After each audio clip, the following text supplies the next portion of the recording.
सियासी मैदान की हर बड़ी खबर से आगाह रहने के लिए हमारे चैनल आजाद सियासत को सब्सक्राइब करें और बेल आइकन को प्रेस करें। इमरान खान से इतवार वाले दिन मुलाकात के बाद तहरीक इंसाफ ने ये कैटेगोरिकल स्टैंड ले लिया है कि अगर 9 मई और 26 नवंबर पर जुडिशल कमीशन नहीं बनाए जाते तो वो चौथी मीटिंग में नहीं बैठेंगे। मतलब जो अगली मीटिंग है उसमें अगर जुडिशल कमीशन नहीं बनाया जाता तो फिर उसके बाद मुज़ाकरात खत्म है।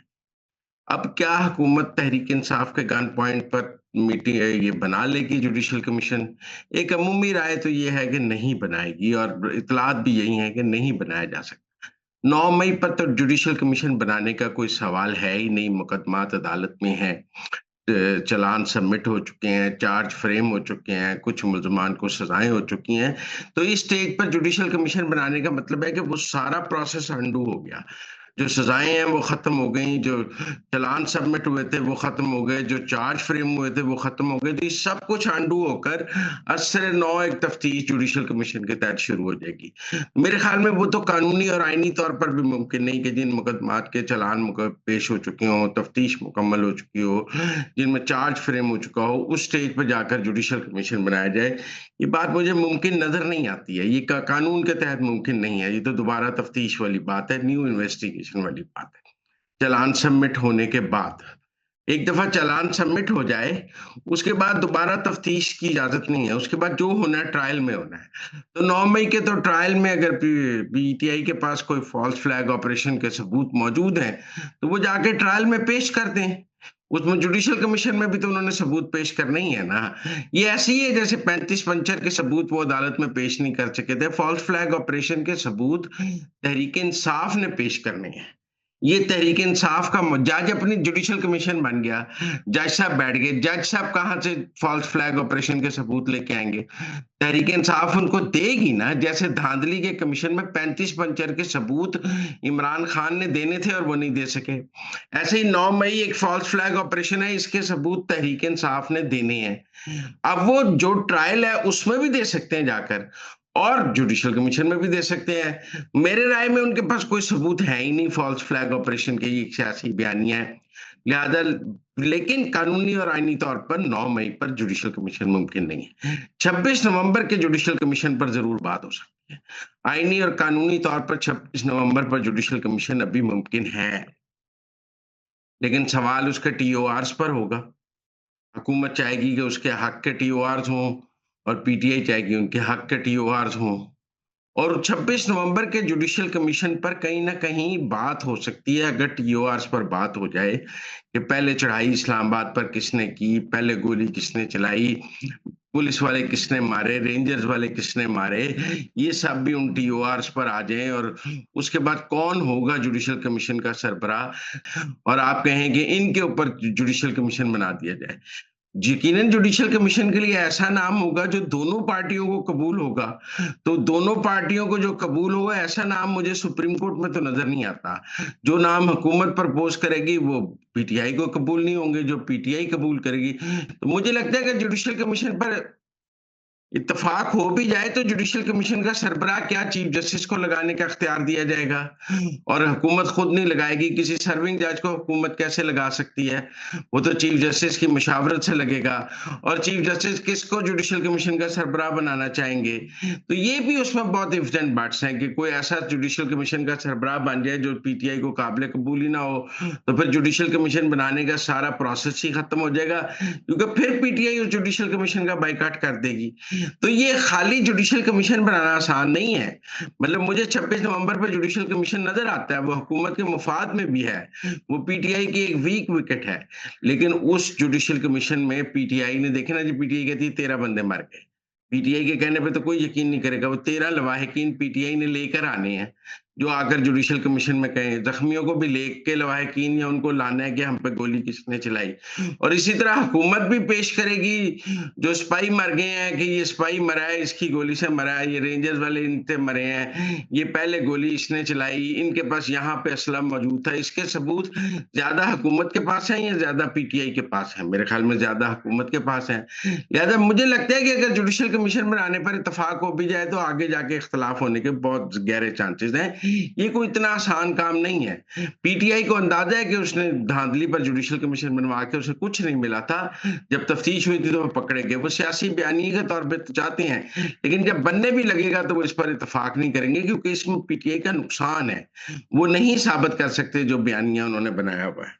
आर्मी चीफ पेशावर गए, उन्होंने वहां सियासी लोगों से मुलाकात की, केपी में अमन के लिए। वहां गंडापुर मौजूद थे, गवर्नर केपी भी मौजूद थे। कुछ कहते हैं तलखी भी हुई, फिर कहा जाता है कि गंडापुर उठ कर गए, फिर वापस आकर बैठ गए अच्छे बच्चों की तरह। गंडापुर एस्टेब्लिशमेंट के साथ भरपूर ताउन कर रहे हैं, इसमें कोई दो राय नहीं है। वो ये कहते भी हैं कि हुकूमत साजी में एस्टेब्लिशमेंट के साथ जितना ताउन जरूरी है वो किया जाएगा, क्योंकि हुकूमत भी तो चलानी है, सिर्फ तहरीक इंसाफ की सियासत नहीं चलानी, हुकूमत भी चलानी है। तो वो आर्मी चीफ के बाएं-दाएं तरफ बैठे हुए थे, और आर्मी और उन्होंने सारी मीटिंग कंडक्ट की, साथ बैठे रहे, और दीगर सियासतदान भी मौजूद थे। केपी में अमन के लिए उन्होंने आर्मी चीफ को अपना पूरा ताउन का यकीन भी दिलाया। ये अच्छी बात है। मेरे ख्याल में इसको तनकीद का निशाना नहीं बनाना चाहिए। अगर हम ये कहें कि पार्टी जो है वो उसका वज़ीर आला जो है वो आर्मी चीफ के साथ बैठने को इनकार कर दे, या वज़ीर आज़म के साथ बैठने को इनकार कर दे, या वफाकी हुकूमत के साथ बैठने को इनकार कर दे, तो निज़ाम हुकूमत तो नहीं चलेगा। तहरीक इंसाफ तो यही चाहती है कि निज़ाम हुकूमत ना चले।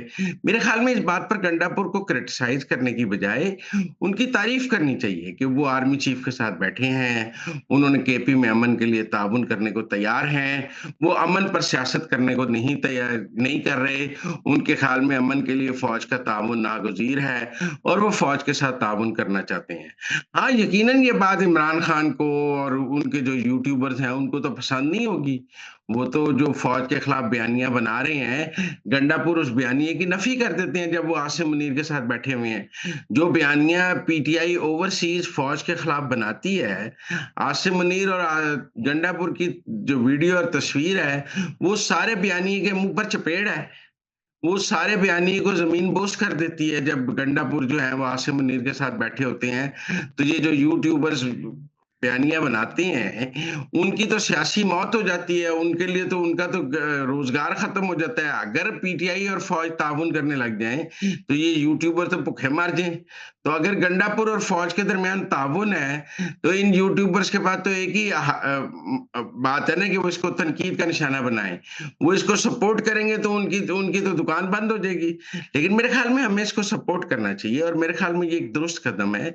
उन्हें फ़ौज के साथ, वफ़ाकी हुकूमत के साथ, मुल्क के मफ़ाद में, सूबे के मफ़ाद में हर ताउन करना चाहिए, और निज़ाम हुकूमत को सियासत से अलग रखा जाना चाहिए। निज़ाम हुकूमत अपनी जगह है, सियासत अपनी जगह है। तो रऊफ़ हसन ने कल फिर कहा है कि हमारे मुज़ाकरात तो हुकूमत से हो ही नहीं रहे, वो तो बैक चैनल पे ताकतवर लोगों से हो रहे हैं। पीटीआई ये बात अपनी इज़्ज़त बचाने के लिए करती है। मतलब किस मुँह से हुकूमत के साथ बैठे? वो अपने हुकूमत के साथ बैठने को जस्टिफाई करने के लिए ये प्रोपेगेंडा करते हैं कि नहीं बैक चैनल पे तो फौज के साथ बात हो रही है, बैक चैनल पे तो असल ताकत हो, ये फ्रंट पे तो एमी बस आई वॉश है, फोटो ऑप है, वीडियो बनाई जाती है फुटेज के लिए, असल तो पीछे बात हो रही है। ये पीटीआई वाले बार बार इसलिए कहते हैं क्योंकि वो उनके दिल में खोट है। उन्हें पता है कि कल को लोग कहेंगे कि आप तो कहते थे इस हुकूमत के पास कोई इख्तियार ही नहीं, फिर आप इस हुकूमत के साथ कैसे बैठ गए? कल को कोई मुआहदा भी हो जाता है तो वो कहेंगे इस हुकूमत के साथ कैसे मुआहदा हो गया? नहीं, वो पीछे जो बैक चैनल थे ना उसमें तय हुआ, जुडिशियल कमीशन तो ये तय हुआ। तो ये वो पीटीआई अपनी इज़्ज़त और सियासी साख बचाने के लिए ये बात बार-बार करती है, ताकि उसको ये गाली और ये ताना ना पड़े कि वो इस हुकूमत के साथ क्यों बैठ गए, और वो तो इस हुकूमत को मानते ही नहीं थे। तो वो कहते हैं हम तो पीछे फौज के साथ बैठे हुए हैं, ये तो आगे एमी ड्रामे के लिए हमने बैठे हुए हैं। ये उनकी एक पॉलिटिकल कैमोफ्लेज मैं इसको समझता हूँ। सियासी मुनाफ़िकत आप कह सकते हैं। सबको पता है बैक चैनल पे कोई मुज़ाकरात नहीं हो रहे, सबको पता है फौज पीटीआई से बराह रास्त बात करने के लिए कोई तैयार नहीं, लेकिन खबरें फीड की जाती हैं, बुशरा बीबी कोर कमांडर ये वो, ताकि एक माहौल रहे कि नहीं फौज से बात हो रही है, फौज से बात हो रही है। एक तरफ पीटीआई ओवरसीज जो है वो फौज के खिलाफ दबा के गालियां निकाल रही है, फौज के खिलाफ प्रोपेगेंडा कर रही है, फौजी मसनूआत का बाइकआउट, आसिम मुनीर के खिलाफ प्रोपेगेंडा, ह्यूमन राइट्स में फौज के खिलाफ मुकदमा, कांग्रेस में फौज के खिलाफ मुकदमा। दूसरी तरफ कहते हैं फौज के साथ हमारे मुज़ाकरात भी हो रहे हैं, बैक चैनल में फौज के साथ बैठे हैं। ये कैसे हो सकता है कि आप बाहर फौज को गालियां निकाल रहे हैं और अंदर फौज आपके साथ टेबल पे बैठी है? ऐसा नहीं हो सकता। फौज तभी आपके साथ टेबल पे बैठेगी जब आप फौज से माफी मांगेंगे, और ये बार वाले जो आपने कुत्ते पाले हुए हैं ये भी चुप कराएंगे। इनकी मौजूदगी में फौज के और पीटीआई के बैक चैनल मुज़ाकरात मुमकिन ही नहीं है, क्योंकि आप इनकी गुफ्तगू पीटीआई के ऑफिशियल ट्विटर हैंडल से ट्वीट करते हैं, तो आप उसको ऑन करते हैं ना जब आप वो सारी गुफ्तगू अपने पीटीआई के ऑफिशियल ट्विटर हैंडल से ट्वीट करते हैं। जिस यूट्यूबर ने फौज के हक में बात की हो उसको तो पीटीआई का ट्विटर हैंडल रीट्वीट नहीं करता ना, उसी को रीट्वीट करता है जो फौज के खिलाफ बात की हो। तो फिर बैक चैनल बातचीत करती है, सिर्फ मॉल बनाने की बात है, जस्टिफाई करने की बात है, क्या सियासी मुनाफकत है, इसमें हकीकत कोई नहीं।